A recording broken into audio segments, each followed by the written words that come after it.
ব্লগে তোমাদের সবাইকে স্বাগত। তোমরা সবাই কেমন আছো? আশা করছি সবাই ভালো আছো। চলো আজকে আমার নতুন ব্লগটা শুরু করি। তো গরমের ছুটি তো পড়ে গেছে, তো স্কুল থাকাকালীন আমি একদম সময় পাই না ঝাউক টাউক করে একটা ঝোল ভাত ডাল ভাত করে সব বাড়ির লোককে সব খাওয়ানো হয়। তো আজকে ছেলে আমায় ধরেছে যে না, এটা বুধবারের দিনের রেসিপি। তো আজকে ধরেছে না, আমি আজকে ওই ঝোল টোল খাবো না, আজকে একটু স্পেশাল কিছু খাওয়াতেই হবে। তো কী আর করি, ছেলের আবদার। হ্যাঁ, স্কুল ছুটি পড়ে গেছে, একটু খেতে ভালোবাসে, একটু করতে হবে। তো কিছুই না, একটু রাইস করব ভাবলাম, আর ভালো বেশ কাতলা মাছ পেয়েছিল, কাতলা মাছে পেটি এনেছিল, সেই জন্য একটু দই কাতলা করবো বলে। এখানে দেখো আমি গাজর কাটছিলাম বলে, আমার কোকো গাজর খেতে প্রচুর ভালোবাসে, তো ওই জন্য উনি বসে পড়েছেন গাজর খাবেন বলে। তো দেখো, দই কাতলায় যখন হলুদ তো বেশি মাখানো যাবে না, বেশ সুন্দর, বেশ মানে মোটামুটি 150 গ্রাম ওজনের এক একটা পেটির পিস ছিল। তো এইরম মাছেতেই মানে ভালো দই কাতলাটা আর কি হয়। এইরম ধরনের মাছ আনলে আমি এইরমই মাছের রেসিপি করি। তো এটাকে সামান্য একটু অল্প হলুদ আর একটু নুন মাখিয়ে প্রথমে রেখে দিয়েছিলাম। যেহেতু দই পড়বে সেই জন্য আমি লেবুর রস দিলাম না, নাহলে আমি কিন্তু মাছে একটু লেবুর রসটাও মাখাই, নাহলে আমি মাছের গন্ধটা ঠিক নিতে পারি না। তো যাই হোক, চলো রান্নায় বসিয়ে দিচ্ছি এবারে। দেখো এখানে আমি কড়াইয়ে তেল দিয়ে দিয়েছি, মানে সাদা তেল। তো সাদা তেল দেবো, কড়াইটা একটু গরম হলে, আর এই দই কাতলার জন্য তো একটু ঘি লাগবেই। তো তেলটা দিয়েছি, দিয়ে আর যাতে মাছটা যাতে না লেগে যায়, তো এটা তো আমাদের মা, শাশুড়ি মা, মানে মা, ঠাকুমা, দিদিমা, এদের থেকেই জানা যে একটু কড়ার মধ্যে নুন দিয়ে দিলে মাছটা লেগে যায় না। তো সেইটা আমিও অ্যাপ্লাই করলাম, একটু নুন দিয়ে দিলাম যাতে মাছটা কড়ায় না লেগে টেগে যায়। আমার মতন যারা নতুন রান্না করছো, যারা নতুন রাঁধুনি, তারা এই টিপসটা নিও, খুবই মানে ভালো এই টিপসটা। নাহলে তো আমি আগে জানতাম না, আগে প্রচুর মাছ টাছ লেগে যেত, ভেঙে যেত, এরকম হতো। তো যাই হোক, ওই সাদা তেলের সাথে না একটু আমি ঘি দিয়ে দিয়েছিলাম। এখানে দেখো ফোড়নের জন্য আমি রেখেছি ছোটো এলাচ, লবঙ্গ, এখানে অল্প একটু ধনে জিরে বাটা নেব, আদা, কাঁচা লঙ্কা, রসুন বাটা রেখে দিয়েছি, আর এটার সঙ্গে দিয়েছি একটু ওই মানে পেঁয়াজ বাটা দিয়েছিলাম, রেখেছি। আর এটার মধ্যে এটা মেন জিনিস, তোমার পোস্ত নিয়েছি, কাজু নিয়েছি, আর যেটা আমি দই কাতলা করলে দিই একটু মৌরি ওর সাথেই রেখে দিয়েছি।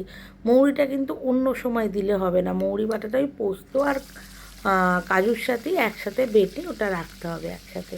তো যাও, মাছটা নর্মালি যেমন মাছ ভাজা হয়, তো মাছটা হালকা করে প্রথমে ফ্রাই করে নেব। তো এইটা করতে করতেই এদিকে আমার শাশুড়ি মা দেখছিলে পেছনে পুজো টুজো করতে যাবে, সব ব্যবস্থা করছে।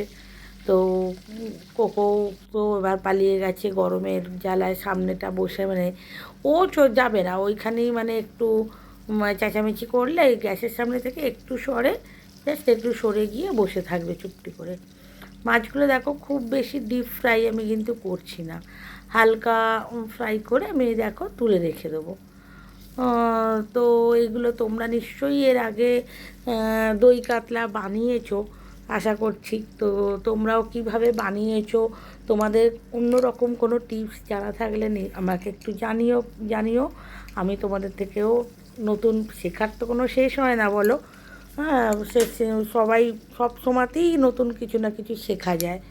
তো এইভাবে আমি করি। তোমরা যদি অন্য রকমভাবে কোনো মশলা দাও, যেমন আমি গরম মশলার মধ্যে দারচিনিটা দিই না, শুধু লবঙ্গ আর ছোটো এলাচটা দিই, তোমরা দাও কি না সেটা একটু জানিও। তাছাড়া মৌরি, ধরো ধনে জিরের সাথে মৌরি একসাথে আমি কষি না, আমি যেমন তোমার ওই কাজু পোস্ত ওটার সাথে মৌরিটা দিই। আর এর সাথে টক দই তো লাগবেই, টক দইটা আমি এখন এখানে রাখিনি, পরে নেব। তো এই করতে করতে দেখো কড়াই ওই তেলের মধ্যেই, তোমাদের তো দেখানো হয়নি, তেলের মধ্যে ওই ফোড়ন দিয়ে ওই কিছুটা লবঙ্গ আর ছোটো এলাচ ফোড়ন দিয়েছিলাম, দিয়ে পেঁয়াজটা ভাজছিলাম। এটাতে একটু তেল হলে ভালো হতো, আমি একটু তেলটা কমই দিয়েছি, এই জন্য আমার পেঁয়াজটাই দেখছো হালকা হালকা করে একটু হিমে করে করে ভাজতে সময় লাগছে। তেলটা একটু বেশি দিলে কি হয়, মানে বেশ তেল তেল ওপরে হয়। আমি তেলটা যেহেতু বাড়ির লোক খাবে অতটা ইয়ে করি। দেখো এটা ধনে জিরে বেশি দিইনি আমি। ওই আমার মাছ ছিল মোটামুটি 8-10 পিসের মতন মাছ ছিল, তো ওই দেখো ছোটো চামচের 2 চামচের থেকেও একটু কম ধনে জিরে বাটাটা আমি দিয়েছি। পেঁয়াজটা যখন বেশ ভালোভাবে ভাজা হয়ে যাবে লাল লাল করে, পেঁয়াজটা ভাজার পরে তবে আমি ওই ধনে জিরে বাটাটা দিয়েছি।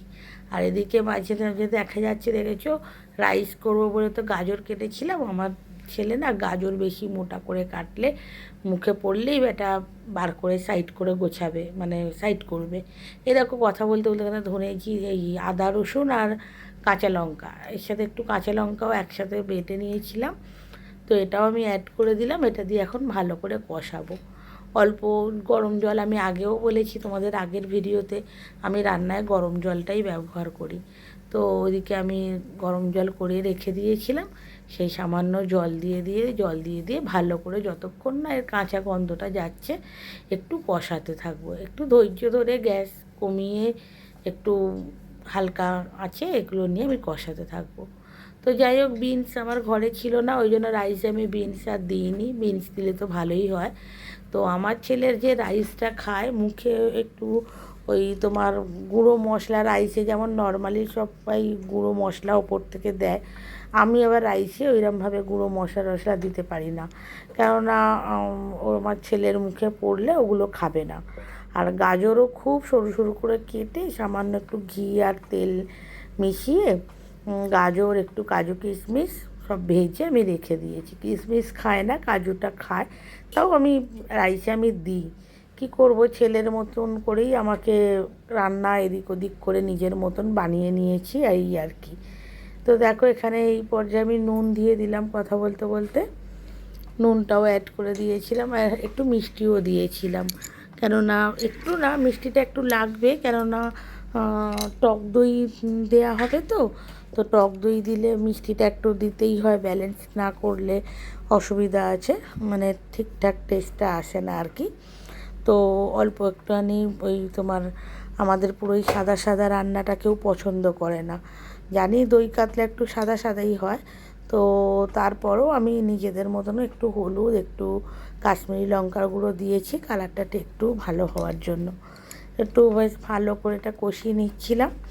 তো কষাতে কষাতে যখন দেখেছি একদম মানে আর মশলার কোনো গন্ধ নেই, তখন এবার আমি ওই তোমার কাজু, পোস্ত আর মৌরি যেটা ছিল, ওই যে পেস্ট করে রেখেছিলাম ওইটাও মেয়ের মধ্যে দিয়ে দেব। তো কাজুটা দেওয়ার পর কি হয়, ভীষণ আটকে আটকে যায়, যার কারণে তখন ওই সামনেই একদম, এই দেখো জল দিয়ে বললাম না আমি জল দিয়ে কষাচ্ছিলাম। এতে একটু তেলটা বেশি থাকলে এতটা ধৈর্য ধরে, মানে এতটা ধ্যান দিতে হয় না, কারণ তেল থাকলে। কিন্তু আমি যেহেতু বাড়ির লোকের জন্য অতটা তেলটা আমি দিইনি, বাড়ির লোক সব খাবে, আর বেশি তেল দিলে আমার ছেলের তো খুব ভালো, কিন্তু কর্তামশাই আবার বেশি তেলটা পছন্দ করে না। তো এখানে এই পেস্টটা দেখো, কাজু, পোস্ত আর তোমার বললাম মৌরি আছে, তো এই পেস্টটা দিয়ে এবার আমি কষাবো এটাকে ভালো করে। এই দেখো এরম করে সুন্দর করে, রঙটা তোমাদের এখানে ফোনে ঠিক কালারটা ওঠেনি, আমি তো এরমভাবে ঠিকঠাকভাবে ফোনটা ধরে, এক হাতে ফোন ধরেছি, এক হাতে রান্না করছি, আমি ঠিকভাবে ফোনটা ধরতে পারছিলাম না, ওই জন্য ক্যামেরাটা নড়ছে বারবার, বা ঠিকঠাকভাবে তোমাদের দেখিয়ে উঠতে পারছি না। এডিটটাও আমার ছেলে করে দেয়, এডিটটাও ঠিকঠাকভাবে হয় কি হয় না আমি বুঝি না, হয়তো রঙটা অরিজিনাল, মানে ঠিক রঙটা তোমাদের দেখাতেও পারি না, এইভাবেই চলে। এই সময় এই যে করতেই দেখো বাটি ধুয়ে একটু জলটাও দিয়ে দিলাম, দিয়ে এটাকে ভালো করে কষাবো আর কি। তো দিয়ে এটাকে একদম তেল ছাড়া অবধি আমি এইভাবে কষাবো। তো তোমরা এটা দেখতে দেখতে তোমরা আমাকে একটুখানি বলো যে তোমরা আমার ভিডিওগুলো, বাকি সব যা ভিডিওগুলো দেখেছো, এগুলো আমার কেমন লাগলো সেগুলো একটু জানিও কমেন্ট করে, তবে তো আমি বুঝতে পারবো আমি ঠিকঠাক করছি কি করছি না, বলো। এইরকমই দেখো মোটামুটি তেল ছেড়ে এসছে।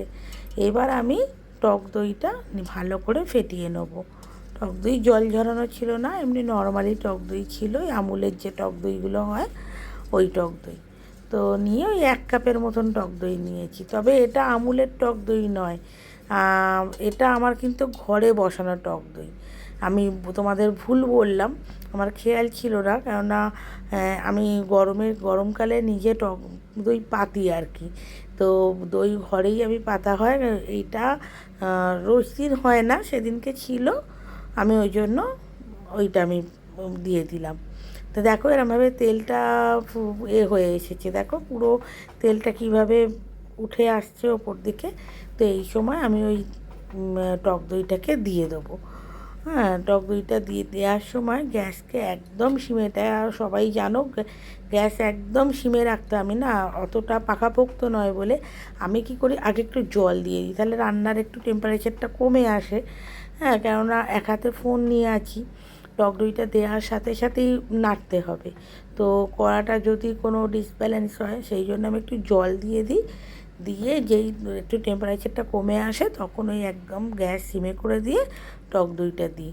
দিয়ে একটুখানি নেড়ে আমি চাপা দিয়ে দিয়েছিলাম, ভীষণ ছেটকাচ্ছিল। ওই জন্য আমি একটু টক দই যেহেতু কাজু আছে, ওই জন্য ছেটকাবেই। এই দেখো একদম ওপরে তেল একদম ভেসে উঠেছে সুন্দরভাবে। আমার এখানে পুরো একদম কষানো রেডি। এই পর্যায়ে আমি একটুখানি টেস্ট করে নেবো। আমার মনে হলো একদমই না ঝালটা সেভাবে হয়নি। এমনি জল দেওয়ার পর ওপর দিয়ে আমি 2-4টে কাঁচা লঙ্কা চিড়ে দেবো, তা সত্ত্বেও আমি ওপর দিয়ে একটু মরিচ গুঁড়ো দিয়েছিলাম, কেন একটু ঝালটা না হলেও একদম ভাল লাগছিল না, ওই জন্য একটু মরিচের গুঁড়ো আমি এটার সাথে অ্যাড করেছিলাম। দিয়ে দেখো জল দিয়ে দিয়েছি, দিয়ে এবারে মাছগুলো, বেশি যেহেতু গ্রেভি হবে না, বেশি জল দিলাম না আমি।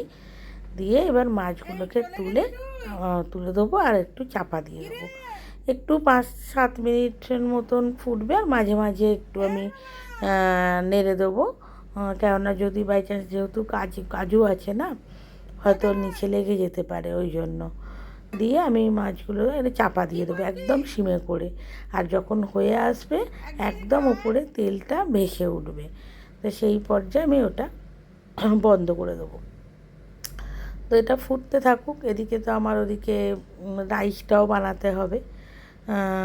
তো ওই জন্য রাইসের জন্য তোমাদের দেখালামই, গাজর, কাজু, কিশমিশ একটু ঘি আর সাদা তেলের মধ্যে ভেজে রেখে দিয়েছিলাম। এই দেখো এটা একটু ফুটছে, এই দেখো এটা ফুটতে থাকছে। এটা মানে ওপরে যত ফুটছে দেখেছো তেলটা কেমন সেপারেট হয়ে যাচ্ছে।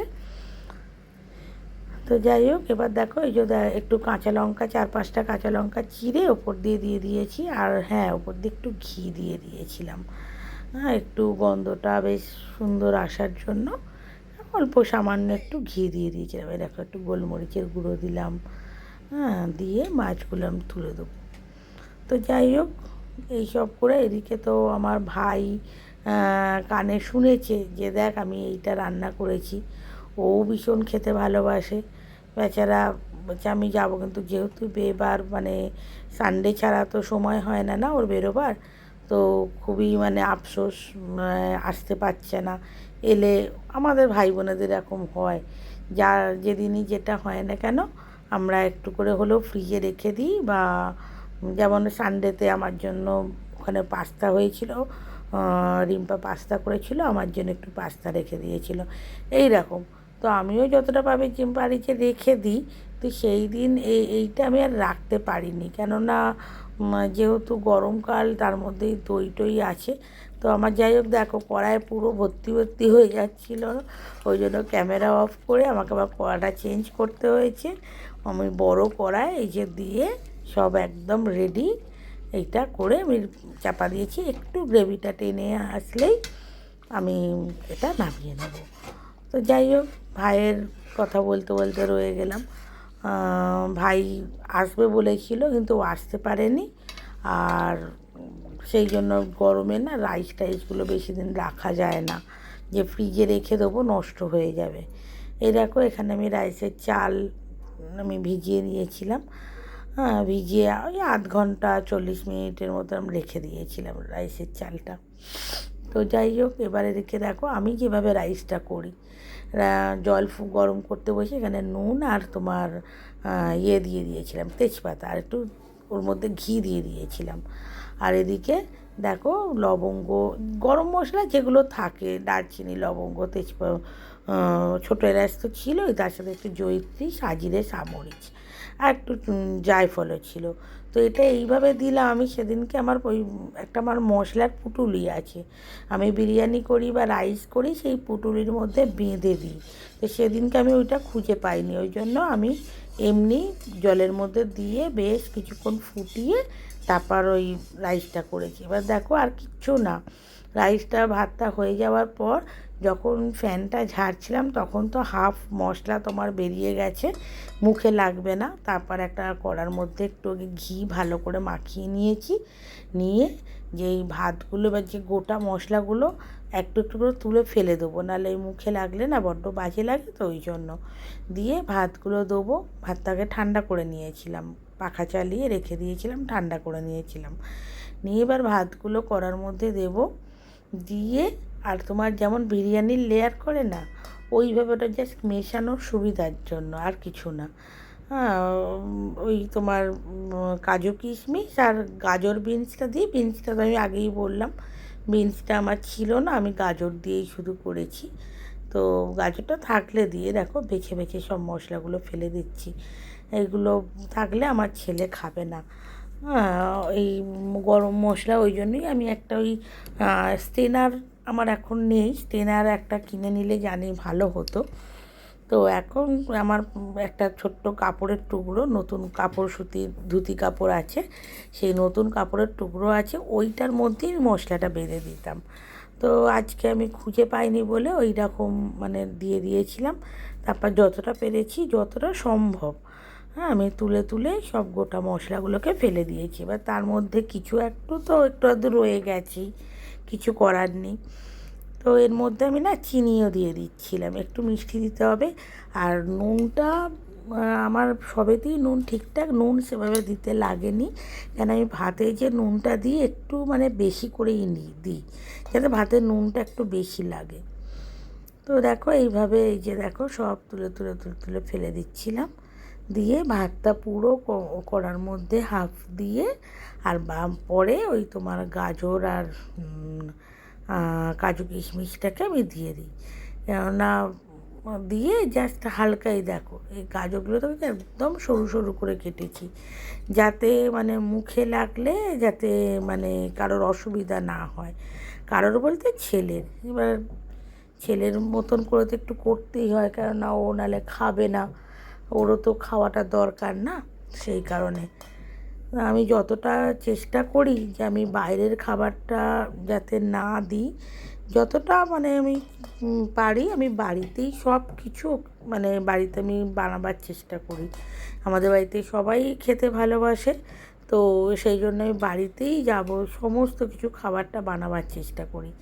বাইরে থেকে খাবারটা যতটা পারি অ্যাভয়েড করি।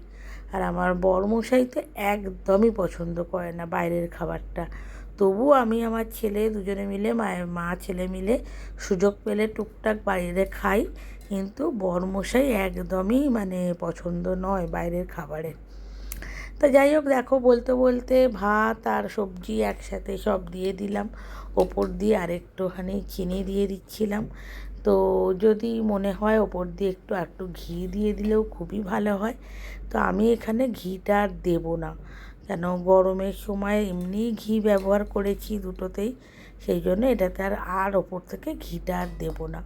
যা হয়েছে এবার এই সব সমেত কড়াটা হালকা করে গ্যাস একদম সিমে করে জাস্ট খালি নেড়ে নেবো, মানে জিনিসটা মিক্স করে নেবো। এরমভাবে করলে দেখবে, বলে না অনেকে রাইস সবার আগে নষ্ট হয়ে যায়, এবেলা রাইস করলে ওবেলা রাইসটা নষ্ট হয়ে যায়, কিরম গায়ে গায়ে লেগে যায়, এটা বলে, দেখবে অনেকেই বলে যে রাইস একদম থাকে না। কিন্তু এইভাবে রাইস করে দেখো, রাইস একদম তোমাদের নষ্ট হবে না। 1 থেকে 2 দিন, মানে 2 দিন তুমি যদি ফ্রিজে ডিব্বা করে রেখে দাও, কোনো নিশ্চিন্তে তুমি রাখতে পারো, কোনো অসুবিধা হবে না। শুধু একটু হাওয়ায় শুকনো করে নেবে, আর কড়াই একদম সিমে করে, যাতে ভাতের কোনো জল জল ভাব বা সবজির জল জল ভাবটা যেন না থাকে। আর সবজিটা যখন ভাজবে তখন বেশি নুন দেবে না, ভালো করে আগে গ্যাস জোরে করে দিয়ে সবজিটা, আমি যেভাবে করি সবজিটাকে গ্যাস জোরে করে দিয়ে ভালো করে গাজরটা ভাজি, যখন দেখি হয়ে এসেছে সামান্য একটু নুন দিয়ে এদিক ওদিক করে, না যাতে জলটা যাতে ওখানেই টেনে যায়, জলটা যাতে না থাকে। ব্যাস, আজকের রেসিপি এইখানেই শেষ হলো। আর আমার ভিডিওটা দেখার জন্য তোমাদের সবাইকে অনেক অনেক ধন্যবাদ। আমার চ্যানেলটা প্লিজ সাবস্ক্রাইব করো। টাটা।